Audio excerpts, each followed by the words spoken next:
What if I told you that in just 90 days you could become unrecognizable to your current self? Not in theory, in reality. The way you move, the way you speak, the way you handle pressure. What if 3 months from now, the version of you who hesitates, who scrolls, who second guesses was gone, and in his place stood someone sharper, stronger, focused, a builder, a closer, a force? That's not a fantasy. That's a decision.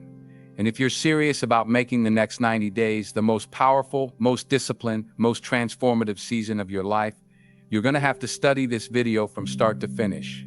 Watch it a couple of times, because this isn't about hype. This is about how to actually do it, step by step, ritual by ritual, mindset by mindset. The blueprint you've been waiting for is here. But let me be clear from the beginning. This isn't a motivational boost. This isn't a feel-good pump-up. This is war. A declaration against the old you, against the habits that keep you stuck, against the excuses you keep recycling like they're facts. 90 days. One decision. Go all in or stay average. Because here's the truth. 90 days isn't magic. It's math. 3 months of radical consistency is enough to build habits that rewire your identity. It's enough to compound small wins into unshakable momentum. It's enough to rise above 99% of the people sleepwalking through their routines, convincing themselves that someday is a real plan. But none of that happens unless you lock in, unless you eliminate distraction, unless you remove escape routes and treat this like your last chance to finally follow through. You said you're ready before, but this time you prove it. And if you're serious about this path, then hit subscribe right now, because I'm going to be walking with you through the full journey, not just today, but every step ahead. These aren't quick hits. These are deep dives. And if you stay locked in, if you truly commit, the world will not recognize the version of you that walks out on day 90. But it all starts here. You got 90 days to flip the switch. In this video, this is where you burn the old blueprint. Let's build a new one, and let's begin. A man who is truly decided burns his bridges. Not metaphorically, not half-heartedly, not with a backup plan hiding in his pocket. He removes the exit. He makes retreat impossible. And because of that decision, that real decision, he becomes someone else. Not later, now. This is what it means to lock in for 90 days. Your life becomes narrow, focused, forged. Every day you stack proof that you are not who you used to be. And every day your brain rewires itself to believe it. There's psychology to this. Hard science. Your brain operates through patterns, through repetition. Every time you make a choice, your mind carves a groove. Do it once, it's nothing. Do it twice, it remembers. Do it every day for 90 days without deviation, without apology, without negotiation. That becomes your identity. And once your identity shifts, you don't try anymore. You are. It's who you are to wake up early. It's who you are to go all in. It's who you are to choose discipline over comfort. This is why 90 days matters, not because it's long enough to try something, but because it's long enough to become someone. And let's be real. This isn't about hype. This is about physics, momentum. Most people never get momentum because they keep resetting. They do 3 days, then skip 1. They do a week, then fall off for 2. They're always starting over, always chasing the spark. They wait for motivation, but motivation is a liar. Discipline, that's the truth. Because discipline doesn't ask how you feel. It doesn't ask if you're tired. It doesn't care what the weather is like or what your friends are doing. Discipline moves, and movement creates momentum. Momentum is what turns hard into automatic. It's what turns effort into flow. It's what separates the man who keeps restarting from the man who rises. Because once you cross a certain threshold, once the habits click, once the body adapts, once the mind sees proof, something flips. And now the work starts pulling you forward instead of pushing you back. But to get there, you've got to go through pain, through friction, through the part where it feels like it's not working. That's the barrier most never cross. But I want you to remember this. Resistance is not the enemy. It's the signal. It means you're evolving. Think about it. The muscles don't grow without tension. The skill doesn't sharpen without repetition. The identity doesn't shift without emotional friction. When it gets hard, when you want to stop, when the old habits start whispering, that's the edge. That's where most people fold. That's where you don't. because you've decided, and a real decision is not about feeling good. It's about becoming great. Discomfort is the price of the next version of you. You will not get it without cost. You will not ease your way into transformation. You will pay for it in discipline, in focus, in energy. But once it's yours, it's yours. That identity becomes your armor. That mindset becomes your fuel. And from that point forward, everything changes. The man who locks in for 90 days doesn't come out the same because he's trained his brain to obey purpose, not mood. He's practiced showing up when no one's clapping. He's rewritten the story from I'm trying to I am. So this is the choice. Do you play with the idea of change, or do you become it? Because when you go all in, when you remove the exit and burn the bridge, you force your nervous system to adapt, your environment to shift, your habits to bend toward the standard you just set. That's how identity is forged, not in one day, but in 90 consecutive ones. So stop waiting for the path to feel smooth. It won't. It's not supposed to. The discomfort is not a red light, it's green. It's your signal to lean in, to keep going, to keep building. Because 90 days from now, if you stay locked in, you won't just feel different. You'll be different, and the world won't recognize you. But more importantly, neither will the man you used to be. There's a moment in every transformation where you stop asking, "What should I do?" and start demanding, "What must be done?" This is that moment. The first two parts of this video set the foundation. They lit the fire. But this is where we build the furnace. This is where we create a structure so strong, so focused, so unbreakable that failure becomes harder than success. Let me introduce you to the 90-day lock-in blueprint. It's simple, brutal, effective. It's not designed for ease. It's designed to make you evolve. These 90 days will be structured around 4 pillars, non-negotiable actions you will complete every single day. Each pillar is designed to sharpen a specific part of you. And when practiced together day after day, they forge a version of you that's clearer, stronger, and more dangerous than anything you've been before. Let's go through each one. Pillar 1, mind. You can't outperform your own thoughts. Every day for the next 90 days, you will spend 1 full hour feeding your mind deliberately. This is not passive content. This is focused input. Reading high-quality books, reflecting deeply on your actions and thoughts, writing down insights, goals, or affirmations. This hour is about building perspective, not entertainment. It's time to download powerful software into your brain. Why is this important? Because most people run on autopilot. They consume junk. Their mind is cluttered with distractions, opinions, negativity, and noise. But not you. Not anymore. From now on, your mind becomes your greatest weapon. Choose books that challenge you. Write ideas that stretch you. Reflect on what you're doing, why you're doing it, and who you're becoming. 1 hour a day doesn't just upgrade your thoughts, it rewires your identity. You begin to speak differently, move differently, think strategically. Why? Because your mind has been fed with purpose, not junk. And over 90 days, you've installed a new operating system. Pillar 2, body. The body fuels the mind. The mind commands the body. Every day, you train minimum 30 minutes, ideally up to 60. The goal is intensity, not perfection. You can run, lift, box, stretch, climb, hike, but you move, period. This isn't about aesthetics. It's about energy and discipline. Your body is your base. And if your body is weak, your focus will crack, your mind will tire, your drive will slip. You don't need a gym. You don't need a trainer. You don't need a playlist. You need commitment. Sweat daily. Push yourself daily. Sweat out doubt. Build pain tolerance. Become comfortable being uncomfortable. Because every drop of sweat is a decision made. I don't negotiate with weakness. And soon, your body becomes an anchor, a force multiplier. It won't just carry your weight, it'll carry your standards. Pillar 3, mission. Every day, you build the dream 1 brick at a time. This is where most people fail. They wake up and let life happen to them. You won't. Every day, you give your craft, your calling, your dream 90 minutes of uninterrupted deep work.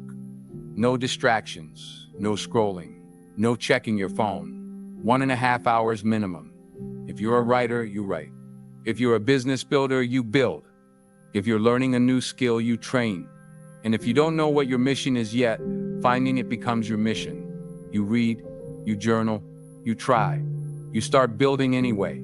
You move forward until clarity arrives. Why 90 minutes? Because most people never even give their goals 90 minutes a week, and they wonder why nothing changes. This block of time practiced daily becomes your edge. It compounds. It sharpens your skills. It separates you.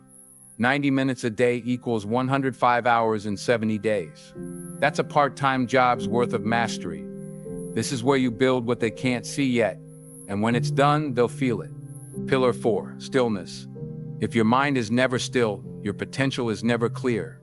Every single day, for at least 10 to 20 minutes, you will sit in stillness. No phone, no noise, no stimulation, no talking, and no input. Just you, your breath, your mind, your presence. This is where you defragment, where you drop back into yourself. This stillness is not wasted time. It is the sharpening of focus. It's where the stress dissolves. It's where your ideas form. It's where you remember what matters. You can sit in meditation. You can walk in nature. You can lie on the floor and breathe. It doesn't matter. What matters is that you disconnect from the noise and reconnect with your mission. Most people are addicted to stimulation, so their thoughts aren't their own. You will break that cycle. You will train presence, because presence leads to clarity, and clarity leads to power. Now let's go deeper. Most people underestimate how chaotic their inner world is. They think productivity means more input, more stimulation, more motion. But the elite, the ones who move with precision, they understand that stillness isn't the absence of work. It's the foundation of intelligent execution. You have to give your mind space to breathe, to think for itself. Stillness is not inactivity, it's alignment, it's recovery. It's where your nervous system resets, your vision clears, and your obsession becomes calibrated. So sit down, breathe deep. No phone, no music, just presence, just you. You'll feel resistance at first. Good. That means your mind is detoxing. Let the thoughts rise. Let them pass. Observe without reacting. You're not here to control the noise. You're here to watch it fade. Do this for 10 to 20 minutes daily and watch your focus multiply. 5th pillar, no negotiation. You will do what you said you would do. Period. This pillar is where boys become men, where talk becomes transformation. This is the code that holds the structure together. No negotiation means you don't miss days. You don't make excuses. You don't move your standards depending on how you feel. This is your internal contract. You signed it the day you started this 90-day sprint. And from that moment on, there's no escape hatch. Because here's what most people don't understand. Success isn't a talent problem. It's a negotiation problem. They start strong, but as soon as it gets hard, they start talking to themselves. Just today, I'll skip. I'll go easier tomorrow. I've done enough. And little by little, they weaken their own identity. They teach their subconscious, my word means nothing. Not you. You will do it anyway, when it's hard, when it's boring, when it's inconvenient, especially when it's inconvenient. That's when the identity shift happens. That's when the future version of you starts to believe you. No negotiation doesn't mean perfection. It means no quitting. If you miss your deep work block, you make it up that night. If you miss your workout, you go twice as hard tomorrow. But you do not allow yourself to become soft. Not now, not in this phase. Remember the line. Discomfort is the price of the next version of you. Let me repeat that. Discomfort is the price of the next version of you. And the payment is daily. If you love this line as much as I do, definitely press that like and subscribe button now. If you follow this to the letter every day without compromise, your life cannot not change. Here's what happens. Your mind sharpens. Your decisions become faster. Your vision clearer. Your thoughts more elevated. Your body becomes a vessel for power, not just in appearance, but in how you carry yourself. Confident, capable, composed. Your mission starts to move. You're not stuck in overthinking anymore. You're executing daily. Your presence becomes magnetic because you've trained silence, focus, calm. You've separated from the scattered masses. And your discipline becomes your identity. No longer something you try, it's just who you are now. And that's the entire point of the 90-day lock-in. Not to check boxes, but to become the kind of person who no longer needs to be convinced to rise. You don't need reminders. You don't need applause. You just move. You just build. You just live differently. Because the old version of you, he negotiated with fear, with comfort, with doubt. The new version, he has one rule: no negotiation. If you're serious about transformation, about actually becoming someone you've never been, then you have to make decisions today that you don't revisit tomorrow. This is what we call 90-day decisions. You don't get to choose every day whether or not you'll follow through. That's how amateurs live. That's how the old you thought. The new you makes the choice once and then lives inside it. The power of this phase is certainty. You decide what gets cut, and that decision stands. You don't renegotiate when you're tired. You don't reconsider when you're tempted. You don't water it down because your friends don't get it. You made the call, and now the only thing that matters is discipline. So what gets cut? Distractions gone. That means mindless scrolling, constant stimulation, random content that entertains but doesn't build you. It's off the table. Your environment is the battlefield. And if you let low-value inputs into your space, they will infect your focus. So if it doesn't multiply your mission, it's not allowed in your day. Gossip gone, drama gone. You are not available for small talk that keeps you small. Every conversation you have for the next 90 days is either helping you become more focused, more aligned, more elevated, or it's stealing your time and energy. Protect your energy like a vault. You cannot build anything great if your energy is constantly being fractured by nonsense. And then there's alcohol. Let's be honest, you already know. If your mind is serious about growth, about clarity, about building power from the inside out, then you have no space for substances that dull your edge. Drinking might feel like relaxation in the moment, but what it really is regression. It lowers your vibration, disrupts your sleep, and muddies the mental clarity you need to make hard moves. Cut it. Full stop. Not forever, but for now. For this phase. For this sprint into a better version of yourself. Now let's talk about dopamine. Most people's minds aren't addicted to distraction, they're addicted to the chemistry of distraction. The quick hits, the rapid rewards, notifications, noise, newness. Your brain has been hijacked by micro-stimulations, and until you detox, you'll keep chasing those crumbs instead of building your empire. You need to reset your baseline. That means silence. That means boredom. That means discipline. The next 90 days are not about chasing dopamine. They're about retraining your brain to find fulfillment in hard focus, deep work, physical effort, quiet growth. It will be uncomfortable at first. That's a sign you're doing it right. The environment you build for this season is everything. If you try to do this in a chaotic, cluttered, overstimulated space, you will fail. So clean it, clear it, make it sacred, make it sharp. You're not building a vibe. You're building a launch pad. Your space must remind you every time you step into it. This is where I go to win. No more working from bed. No more multitasking. No more background noise. Make your space silent, focused, intentional. Your room, your kitchen, your phone, your laptop, all of it needs to become part of your system. Nothing random, nothing casual, everything by design. And this isn't just about the physical space. Your mental space has to become monk-like. That means boundaries. That means protecting your time from people who don't understand your path. That means deleting apps, muting group chats, and stopping the habit of checking your phone every 5 minutes for no reason. You are building a container for transformation. Nothing leaks in. Nothing leaks out. Because every time you allow distractions into your life, you are sending a message to your subconscious. I don't really mean it. And once that message takes root, discipline crumbles.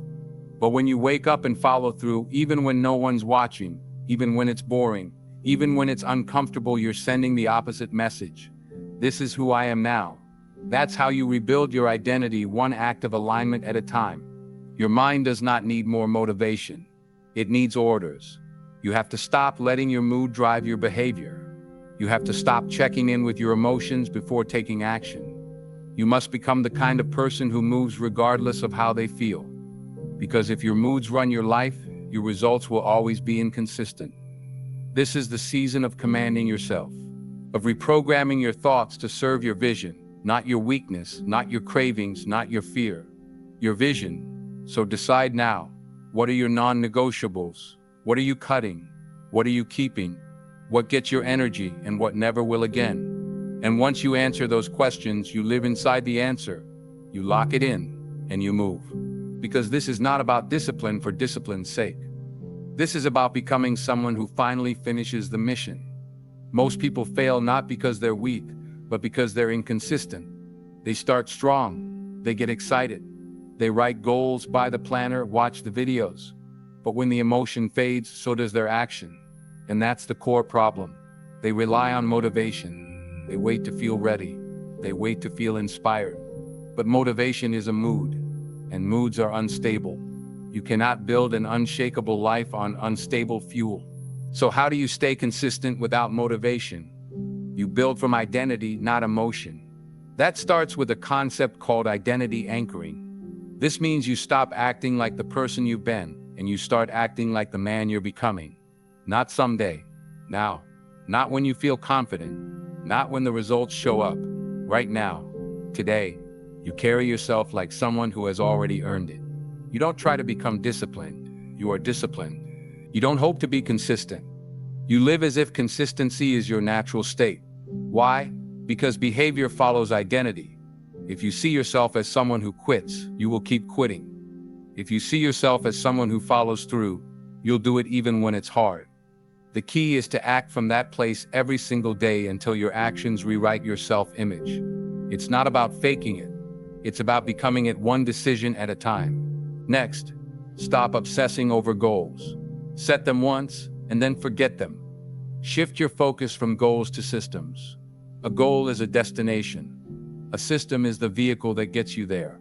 Goals don't keep you consistent. Systems do. You don't rise by constantly thinking about the result. You rise by mastering the process. What's your system? What do you do every morning? What do you do every evening? What does your work block look like? What is your workout schedule? Your reading time? Your check-in moment? These systems must be so simple that you don't need to think. You don't negotiate. You don't delay. You just execute. And to support those systems, you track them. Every single day. If you don't track it, it didn't happen. That's not just a motivational line. It's truth. Your brain will lie to you. It will tell you you're doing better than you are. It will forget how many workouts you skipped. It will rewrite the story to protect your ego. But numbers don't lie. Data doesn't care how you felt. If it's on the tracker, it happened. If it's not, it didn't. So build a habit tracker, or print a calendar, or use sticky notes on your wall. Make it visual. Why? Because the human brain loves momentum. It loves seeing progress. That little check mark, that filled-in box, that's dopamine tied to discipline, not distraction. It builds confidence. It builds clarity. It keeps you moving even when you don't feel like it. And once you see that string of check marks, that chain of wins, you won't want to break it. You'll think twice before skipping a workout. You'll hesitate before going to bed without finishing your deep work, because you'll see the cost. And that visible cost, that awareness, is what will keep you aligned when motivation disappears. Now build a ritual. Same wake-up time, same morning flow, same nightly routine. Ritual is what creates rhythm. Rhythm is what builds momentum. Momentum is what makes effort feel natural. This is about automation. This is about building a life where your habits run you, not the other way around. You want to lock in for 90 days. Then make the first hour and the last hour of your day sacred. No randomness, no negotiation. Your morning is for priming your mind. Your reading, movement, silence, intention. Your evening is for winding down. Reflection, planning tomorrow, cutting out stimulation. Bookend your day with discipline, and the middle will take care of itself. And when it gets hard, and because it will go back to your identity anchor, ask yourself, what would the man I'm becoming do right now? Would he skip the habit? Would he scroll instead of focus? Would he let discomfort run the show? Or would he stand up even tired, even busy, and do the thing anyway? That question will change your life, because the answer is always there. And the more often you choose it, the more you become it. Discipline isn't about being perfect. It's about being unshakable in your rhythm. It's about removing the decision-making fatigue. You don't ask yourself if you'll work. You don't ask yourself if you'll train. You do it because that's who you are now. So build the systems, track the work, anchor your identity, and never again let motivation determine your direction.